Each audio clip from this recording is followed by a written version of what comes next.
The giant monster movies have been a mainstay in cinema since almost the beginning of movies.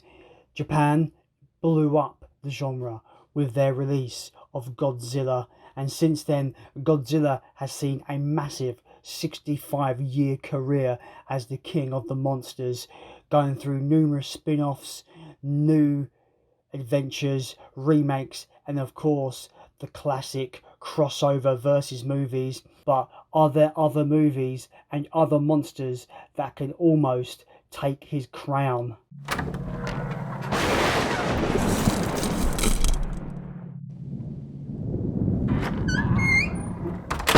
Welcome back to another video. Today we are going to look at the best monster movies that do not feature Godzilla. We shall kick off this video with Pacific Rim. I remember seeing this in the cinema and I remember really enjoying it. I think it's a really good giant monster movie. Robots versus monsters. What's not to like? This film is exceptionally well made. I just think it's fantastic. Guillermo del Toro, I never can pronounce his name correctly, but yeah, he directed this. He also directed stuff like Pan's Labyrinth, Devil's Backbone, the two Hellboy films that came out in the early 2000s. This is obviously like a big budget Hollywood endeavor. Like I said, giant robots versus monsters. The monsters are delightfully called kaiju in this movie, which is really cool because obviously the word kaiju is literally a giant monster in Japanese, more or less. Yeah, really like this film. It's really action packed. It's got really good characters in it. I think the kaiju look awesome. I swear you got one that's called like Knife Head and stuff like that. I can't remember what all the kaiju are called. I know you've got like a Knife Head and Hammerhead kaiju. The kaiju looks awesome. The fights in this are pretty spectacular. The point where Gypsy Danger, they get basically they just get this massive ship and use it as a sword, and it's epic. Yeah, this film's quite epic and big and bombast in nature. If there's any people watching that are fans of Evangelion, the anime series, Neon Genesis Evangelion, I think this film is the closest that we've ever got to a live-action Neon Genesis Evangelion movie.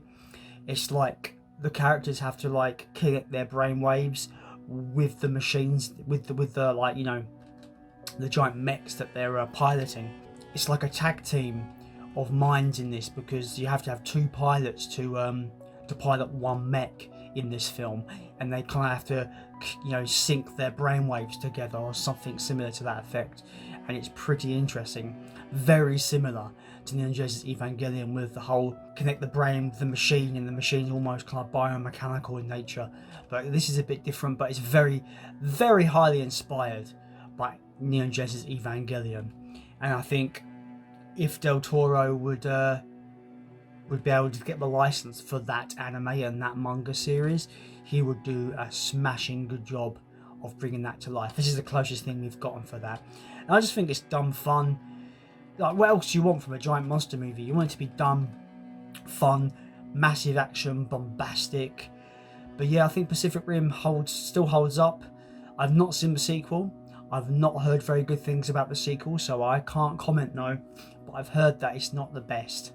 But yeah, Pacific Rim is one really good giant monster crazy movie that I think you could enjoy, that definitely does not have Godzilla in it. Can you imagine? They'll all be dead. If Godzilla is in this movie, they would all be dead. Brown bread. Next up is a personal favourite of mine, because I watched this maybe a year or so ago, and it's like, because I'm obviously British as I am, this is a British giant monster movie heavily inspired by Godzilla. It is Gorgo, and I adore this film. It's not the best in terms of its looks, it's not got the best in terms of characters, but it's got tons of charm, and I do enjoy this giant monster destroying London and causing chaos. Gorgo, she has one of my favourite giant monster designs ever. I love her design. She looks great. The film centers around sailors who encounter this monster in the sea, and they capture it and use it as this money making kind of like, come and see the amazing giant Gorgo. And then they realise it's only the baby, and now the mother's gonna come and wreck shit because they kidnapped her boy.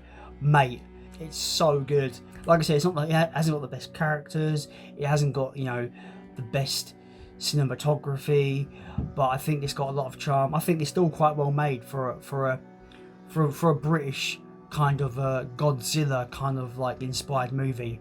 It's still quite well made. It has a soft spot in my heart. I just think it's really fun to watch. It's kind of Godzilla by the way of King Kong, because King Kong had that whole like, look at the amazing Kong. Like it has that similar kind of, let's profit off this amazing thing we found that is actually a horrendous monster that can cause chaos.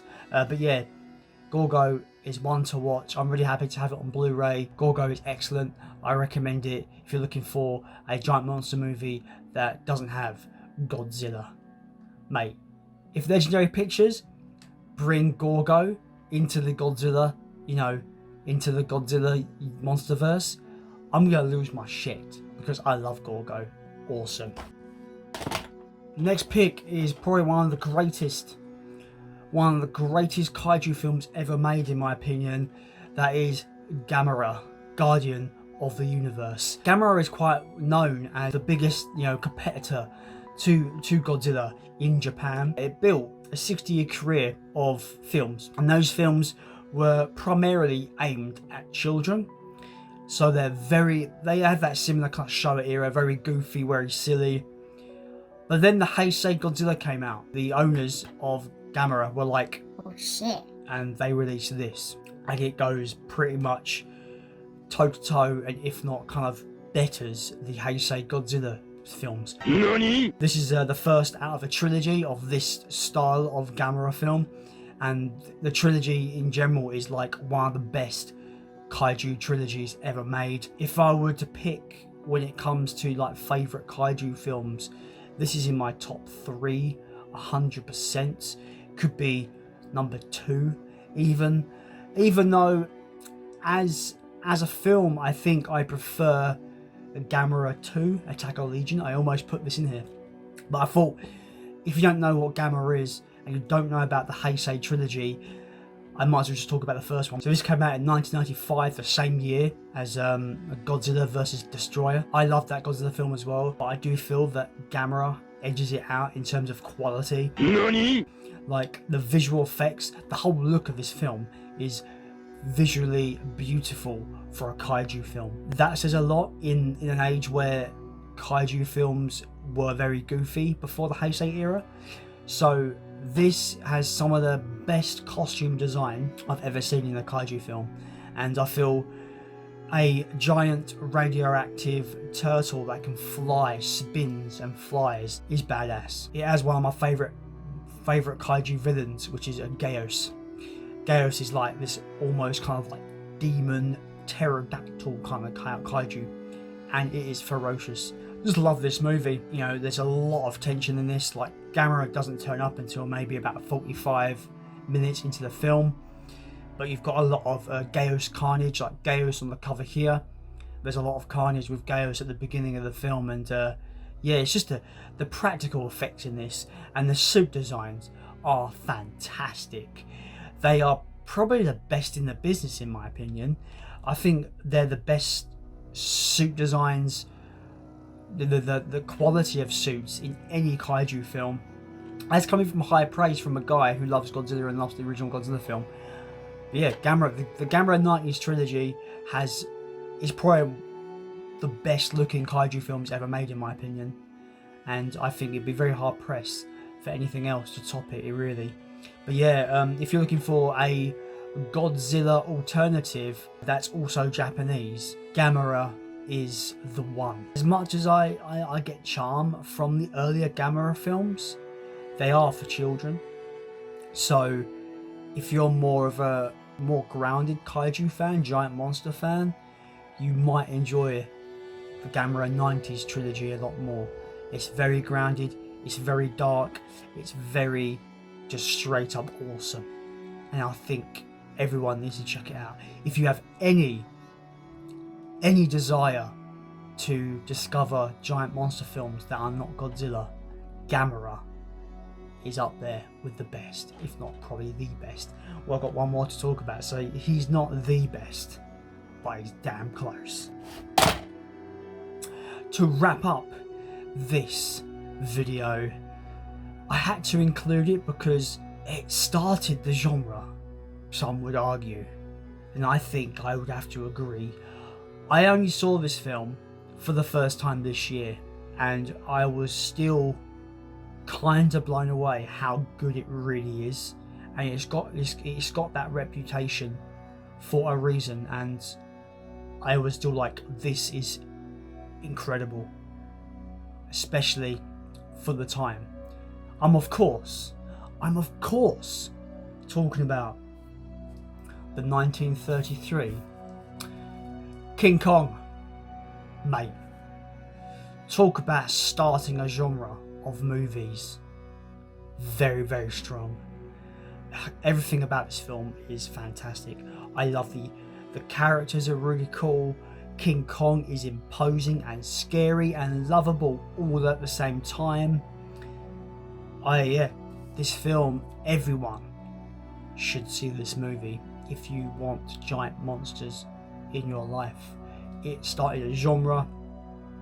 It's been imitated, it's been parodied, it's been talked about for generations, and there is a reason, because it's incredible.